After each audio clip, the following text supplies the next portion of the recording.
מומחה ישראלי מפרק פאנל אנטי ישראלי עם עובדות. אתם חייבים לראות את זה. תנו לייק, תשתפו את הסרטון, אני מאוד מעריך את זה. A sane country does not attack civilians and does not expel civilian populations. The list of people who are responsible, Israel's not on it in my list. Hamas is on it. The bombardment is wholly disproportionate. The civilian death toll and suffering is intolerable. The denial of aid is unacceptable. These are not the words of democratic leaders about Putin's war on Ukraine, but those of the UK, France, and Canada about Israel's ongoing offensive in Gaza. President Trump now says it's time for Netanyahu to wrap it up. Israel is allowing some aid to trickle into Gaza after an 11-week blockade, but aid workers say it's a drop in the ocean. And the US president has acknowledged that a lot of people in Gaza are starving. Shamefully, Hamas still holds 58 hostages and is watching the total destruction of Gaza and its people because it doesn't want peace and it doesn't value human life. It was increasingly difficult to argue that the exact same statement doesn't apply to Netanyahu's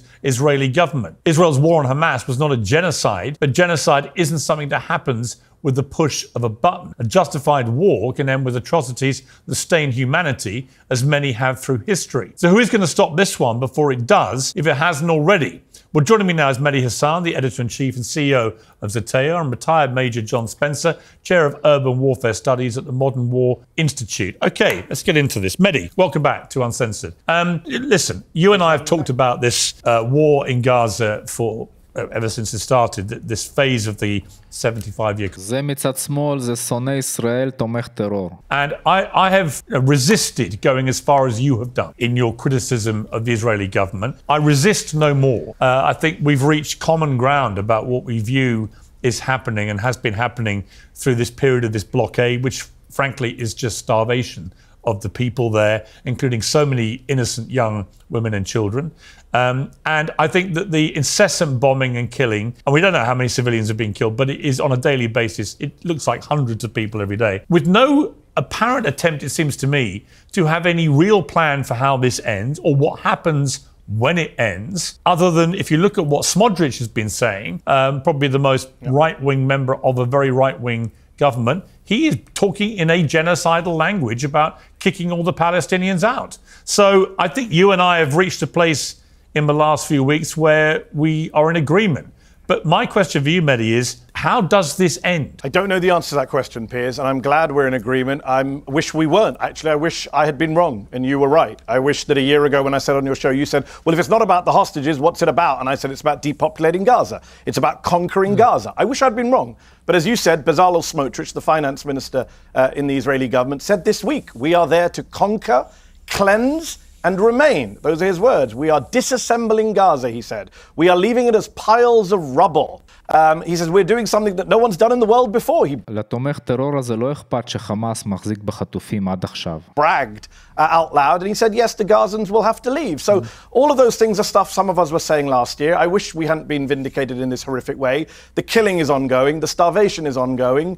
And look, I do hope that a dam is bursting. You mentioned the genocide word. Shmuel Lederman, who is an Israeli researcher of genocide, spent much of 2024 saying it's not a genocide, it's not a genocide. He was interviewed by a Dutch newspaper last week. He said, I've changed my position. It is a genocide. He said, in my field, there's a consensus among genocide scholars that it's a genocide. In fact, that Dutch newspaper interviewed 7 leading scholars of genocide. Every single one said, we think what's happening in Gaza is a genocide. In fact, this week, Piers, you have an Israeli former general, Yair Golan, saying a sane country does not attack civilians, does not kill babies as a hobby, and does not expel civilian populations. That is Yair Golan, the former deputy chief of the Israeli military, prominent Israeli politician. He was a hero on October the 7th, fought Hamas himself on October the 7th. This is what he said this week. Okay, John Spencer, you've been kind of pulling a lot of faces there. You obviously don't agree. But given that so many allies of Israel are now raising massive alarm bells about what is happening, you can't be comfortable, surely, with what is going on in Gaza, are you? Absolutely not. I think it's horrible. I think there are people suffering.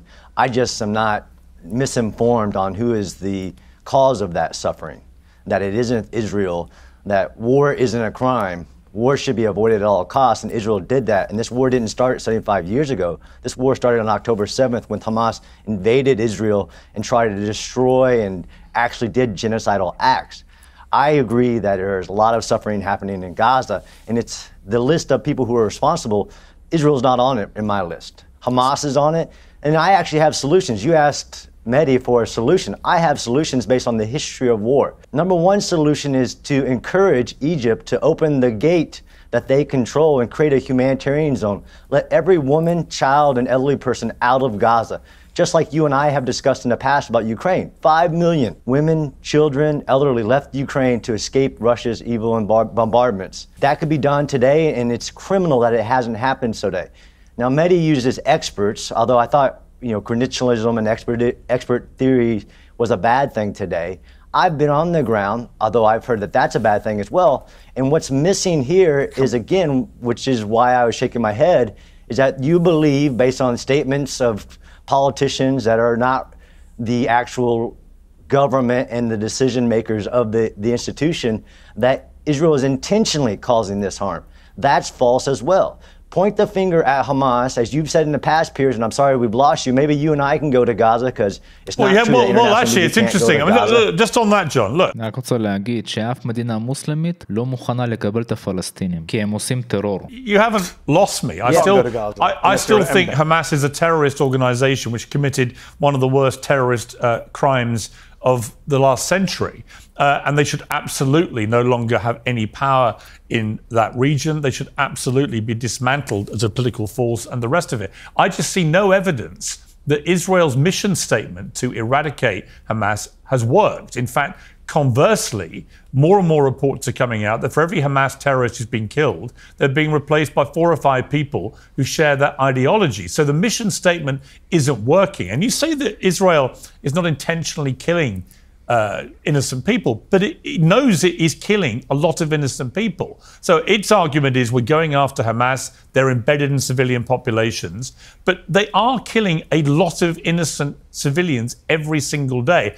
And not just killing them, they're now starving them, which will also lead to deaths, which is a deliberate, willful act of trying to kill people. Would you accept that? It's a war crime. No, not at all. No. I mean, starving people? You can have your own opinions based on your assessment. Yeah, absolutely not starving people. So you're talking about the last 2 months of trucks not going in because Hamas was diverting it. Although the 42 days prior to that, 25,000 trucks went into Gaza. There is absolutely people hungry in Gaza. But Israel is not intentionally starving civilians. Is it trying to starve Hamas combatants in this war that was started on October 7th? No. The evidence doesn't show that. This is the lies, damn lies of statistics and using certain organizations that are using trusted agents. Here's a good, for instance, recently, Mehdi put on a British doctor in southern Gaza on his show. Maybe you've had him on, and he's talking about how bad the hospitals are.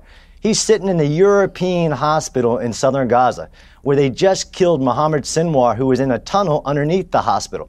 This double standard about Israel, this double standard about war is problematic, Piers, and here's why.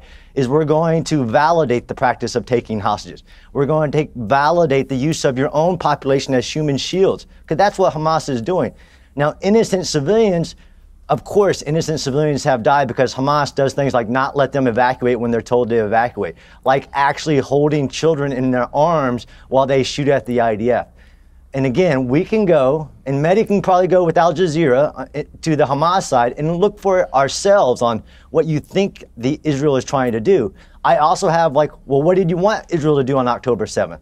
And had the world not stopped and done things like don't go to Rafah where the hostages are. Okay. הבחור הזה תותח, וזה פשוט מטורף. חמאס אשכרה מחזיק ילדים ביד בזמן שהוא נלחם. זה חמאס. תומך טרור הזה מצד שמאל, לא מדבר על זה. All right, this war would be over by now. Okay, I'll bring Mehdi to respond. I mean, the one thing I would say is Israel's ongoing refusal to allow international journalists to operate freely in Gaza is a suppression of us uncovering the reality. You say come into Gaza. That's actually not true. Fox News. No. Israel Trey Yanks, Israel CNN. has barred almost every international journalist from getting anywhere near it. You know that, and I know that, and it's unprecedented. I'll be there for my 6th time. It's unprecedented for international journalists to be banned in this way from a war zone. It's unprecedented, and it does beg the question, John. Why? Now, Mehdi, your response to what John has said there. I mean, I don't know how I can respond. So much gaslighting from the very beginning. John has been on the ground in Gaza, yeah, as an embed. I love it when John and Douglas Murray and these people say, oh, we've been on the ground in Gaza. Yeah, as guests of the Israeli military that's doing the killing, starving and maiming, and you've come back and done exactly what they wanted to do. You've done their propaganda for them. Journalists have not been allowed freely into זה מצד שמאל נראה שקרן, רק לפי הפרצוף. Gaza. That's why every major media organization on planet Earth has said to the Israeli government, you must allow journalists in. The Palestinian journalists who are there have been killed in record numbers. Of course, Piers, you're right. They want to hide what they're doing. That's why they're killing the journalists there and blocking the journalists from coming in. This idea that he's been on the ground. Yeah, I did interview a doctor, a British plastic surgeon, Dr. Tom Patoka. And by the way, he wasn't in the European hospital because the hospital got bombed by Israel. So he was in another hospital and he talked to me about how he has to treat patients who have maggots in their wounds. He has to treat patients without limbs. He has to treat children. I've interviewed multiple doctors on the ground in Gaza, actually in Gaza, not hanging around with Israeli military. And they've all said the same thing. American doctors, British doctors, Canadian doctors. They've all talked about how many kids they saw with sniper bullets to the head and chest. Israel does intentionally kill civilians. That's why Benjamin Netanyahu and Yoav Gallant were indicted at the International Criminal Court for precisely those charges, for killing, willful killing of Palestinians, for murder and persecution. That's why they've been indicted. That's why every human rights group in the world says war crimes are being committed. They've killed people holding white flags. We've seen it with our own eyes. They've bombed buildings without warning with families inside, like the Al-Dos family that I often cite in October 2023. They've dropped 2,000-pound bombs on refugee camps full of hundreds of people. They have killed 7 aid workers in a clearly marked World Central Kitchen aid convoy. מי ישמע חמאס הודיעו לפני שהם הולכים לעשות את מה שעשו. Bombed World Food Program convoys, leading to Cindy McCain, the wife of the most pro-Israeli senator of my lifetime, to come out and condemn Israel for attacking aid workers. John wants you to ignore Cindy McCain and British and American doctors and human rights groups and your own lying eyes watching people with white flags being gunned down. He wants you to believe him and his Israeli military minders. Okay, Mehdi, before we go back to John to respond to that, the question that he raised, and I think I've asked you this before, but I'm still curious about, given the way this has all played out, how should, and I saw Bassem Youssef being asked this on trigonometry last week, I think it was, and he struggled to answer.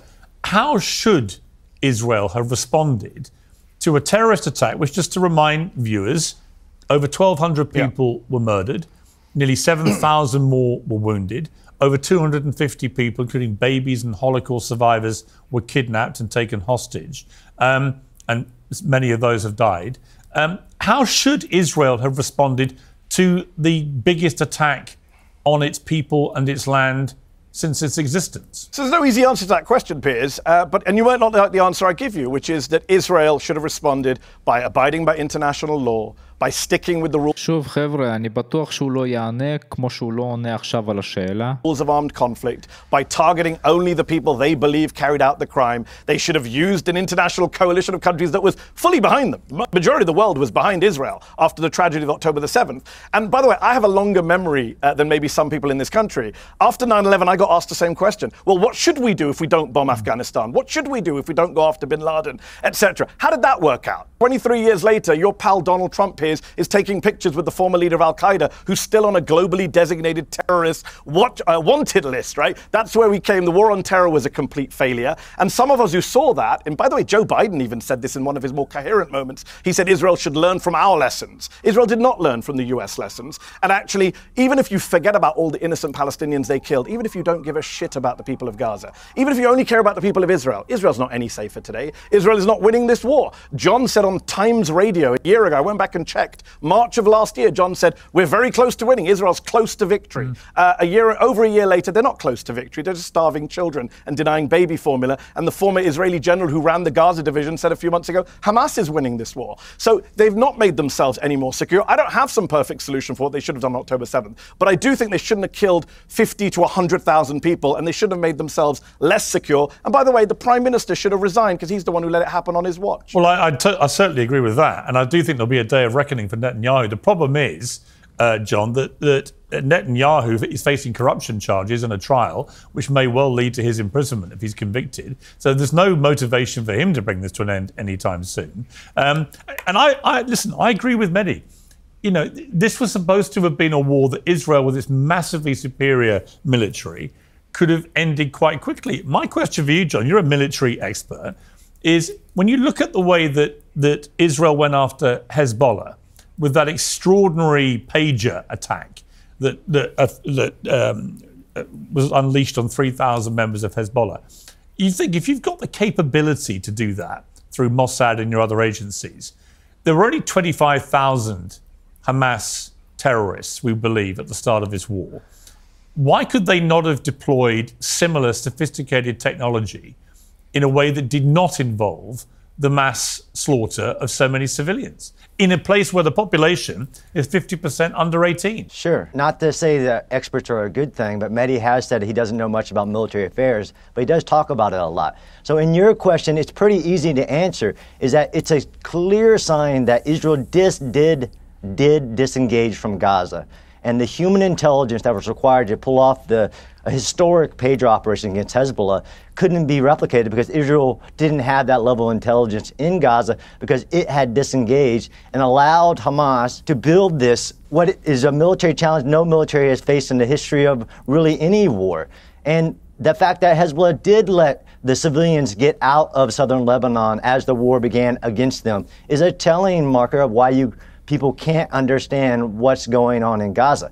Now, you didn't ask me the question of what Israel should have done, because I actually teach urban warfare at this scale. I've actually studied the history of urban warfare from Stalingrad to Fallujah, Mosul, Mawar, you name it. And when I said those statements on Time Radio, if the world would have allowed Israel to continue, 5 divisions going heavy against Hamas, moving civilians out of harm's way, we'd be in a different place. And this hypocrisy of the numbers, right? So there's 3 types of lies, damn lies, and statistics. There's been 85,000 children under the age of 5 who have died from starvation in Yemen since the Yemen civil war. I don't see protests and I don't see daily coverage on what's going on in Yemen where there's 2 million people actually starving. So I actually know what is possible to achieve the goals that Israel set, and I've interviewed Prime Minister Netanyahu myself. The goals haven't changed. And they are achievable. And if you don't achieve them, you're only going to continue the cycle of violence. And had the world not stopped Israel back when they said, don't go to Rafah, you can't use big bombs against people in tunnels. This is crazy on what we're setting the standard for. This Israeli standard for war, if it continues, any nation trying to defend itself after being an attempted actual genocide against its people won't be able to. So I'm saying that Israel has done more to protect civilians in war, even when Hamas, who uses human sacrifice, is trying to get civilians killed, and they say this isn't John Spencer's word, Israel's done more to protect civilians than any other military in any comparable situation against something that nobody has seen as this evil of Hamas. But if you're right, John, if you're right, why are so many of Israel's allies now turning on Israel? Why is the UK calling it morally unjustifiable? Why is the UK, France and Canada combined to say they strongly oppose the expansion of Israel's military operations in Gaza? The level of human suffering is intolerable.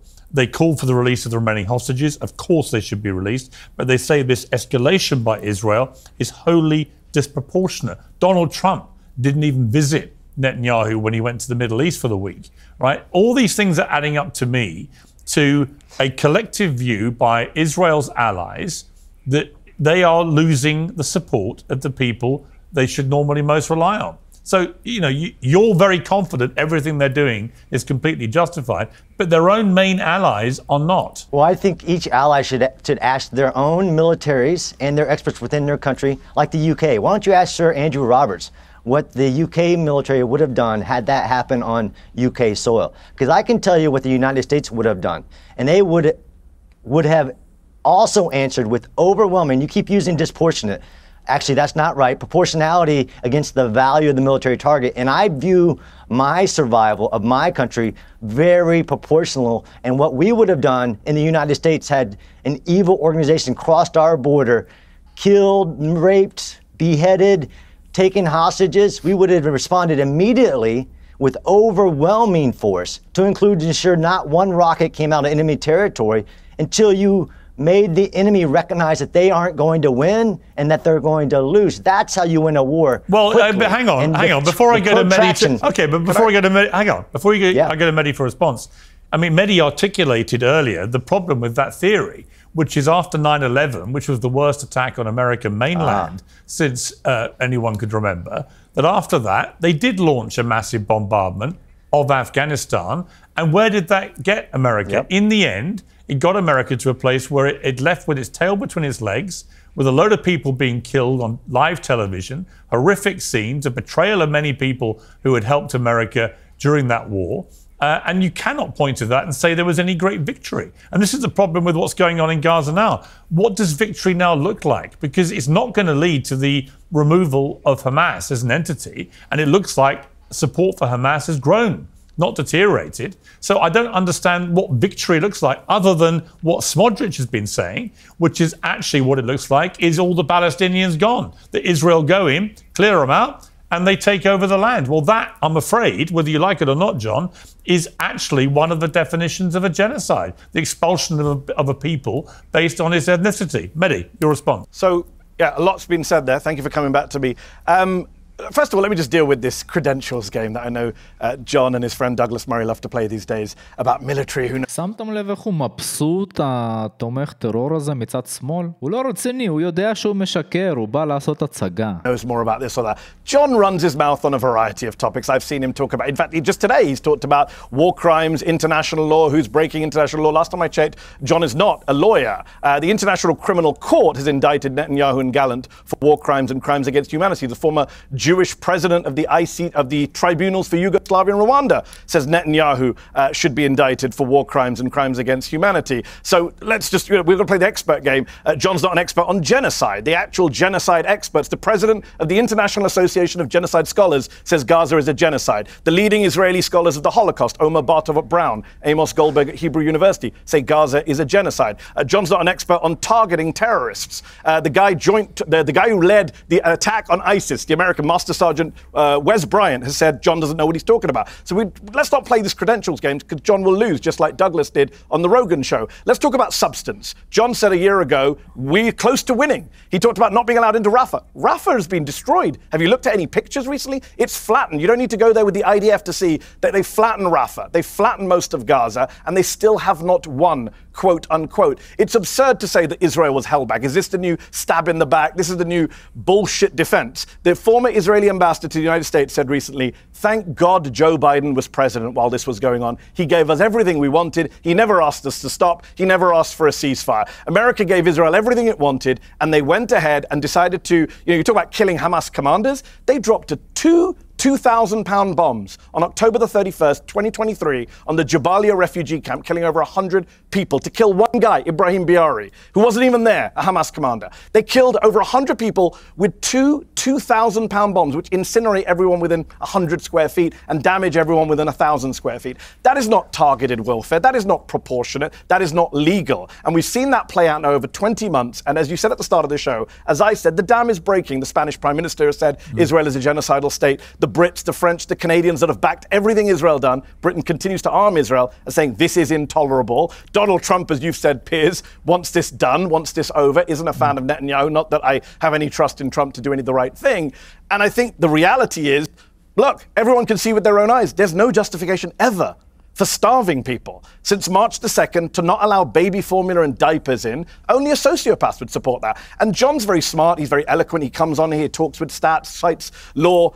Back in Israel, the Israeli politicians and the Israeli journalists are saying openly genocidal things. They are saying everyone in Gaza is our enemy. They are saying we're going to get rid of everyone from Gaza. They are saying Gazan babies are not innocent. That's what they say on Israeli television, if anyone bothers to watch. Yeah, and actually, John, there was a piece in the Jewish News in the UK published yesterday, which was without a doubt the most critical piece I have read by a mainstream Jewish newspaper in this country ever. And it was very critical of the Israeli government and its strategy. So I think this idea that what they're doing, the government, has widespread support now from Israelis or Jewish people globally, I think is actually beginning to be proven wrong. I think there's a lot of uprisings now of people saying enough, because they can see there's no end game. No one really on the Israeli government side has explained what is going to happen when this war ends, or indeed what victory looks like. And I just don't understand it. I mean, look, you're a war expert. If you don't have a victory, what happens? So you have continued war. So this is, I mean, there was a lot there that Mehdi talked about. And if you have to quote a master sergeant as your expert, as you're trying to say that I'm not an expert, or the other people that you list, while you're saying I'm not an expert, he's the guy who literally, led the effort to kill ISIS. Yeah. But okay. Don't interrupt me. I didn't interrupt you. But you're not an expert. Fine. I'm not an expert. Fine. But history, the military tactics, you say, Piers, what does victory look like? Yeah. Exactly the standards. Every hostage brought home. Hamas not in power, both military or political power in Gaza, and there's something else. Now you have actual, great, quote, Israeli press. That's the beauty of a free press. People can say what they want and get it published. You have people voting with their feet in Gaza right now saying, Hamas, we don't want Hamas. What you have, what victory looks like. Now, I can tell you historically what it has ever looked like and what did it take to defeat another military. Take the Korean War. 2 million civilians died in the Korean War. 54,000 civilians a month for every month of that war. Do we call that a genocide? Do we call it illegal? No. Israel does follow the law of war and goes way beyond the legal obligations, like feeding the enemy's population, because as of right now, trucks are rolling in, even though they've tried to figure out a plan to get the food away. נכון מאוד, הסטטיסטיקות של ישראל הן בין הטובות בעולם, אם לא הכי טוב בעולם, והבחור הזה מצד שמאל, שתומך טרור, ימשיך להגיד על ישראל את מה שהוא אומר. From Hamas, and again, point the finger at Hamas, point the finger. Mehdi, control yourself. Open the gate to Egypt, create the biggest displaced person camp just on the other side of the gate and get the women, the children, and the elderly out of harm's way, and then destroy Hamas. That's victory so that it never threatens Israel again. Go to Sir Andrew Roberts on the history of when you start a war, when you lose a war, you actually do lose the right to govern your population. You do lose the right to subjugate your population because the billionaires in Qatar don't care how many people in Gaza are dying. Okay, Mehdi, final word to you. חזק ביותר. I mean, look, we can argue about what victory looks like. We can also argue that a victory shouldn't involve a genocide, right? That's been my consistent position from the beginning. Don't kill civilians. Don't intentionally harm civilians. When the former head of the Israeli military, the former Israeli defense minister, not some lefty, not some anti-Semite, Moshe Yaalon says last week, we're doing ethnic cleansing. We're sending our soldiers to commit war crimes. We're losing touch with our Jewish values. That's what Moshe Yaalon, a hawk, the former head of the Israeli military, said last week. There's a reason he's saying that, and there's a reason John Spencer doesn't want to engage with that, because Israeli generals are saying it themselves. We've turned killing kids into a hobby. The world can see. I thought we're not interrupting, John. The world can see what Israel is doing. Israeli generals can see. And by the way, one last point, please don't go and invoke Yemen to score your points. I think I've spoken and written more about Yemen than you ever have. People like you only ever come along and cite Yemen and Sudan to defend Israel. You don't actually give a shit about the people of Yemen and Sudan. Show me how many things you've written about Yemen and Sudan versus what I've written about Yemen and Sudan. אני שואל שאלה למחבל, אז כמה דברים אתה כתבת על ישראל? זה אומר שלא אכפת לך מישראל. Okay. I actually don't give a shit about you. I care about civilians. Oh, control yourself, John. Thank you, gentlemen. We nearly got there without going ad hominem, but we fell at the final hurdle, but it was an interesting debate. Thank you both very much. חבר'ה, מקווה שנהנתם, תירשמו, תשתפו, ותודה רבה.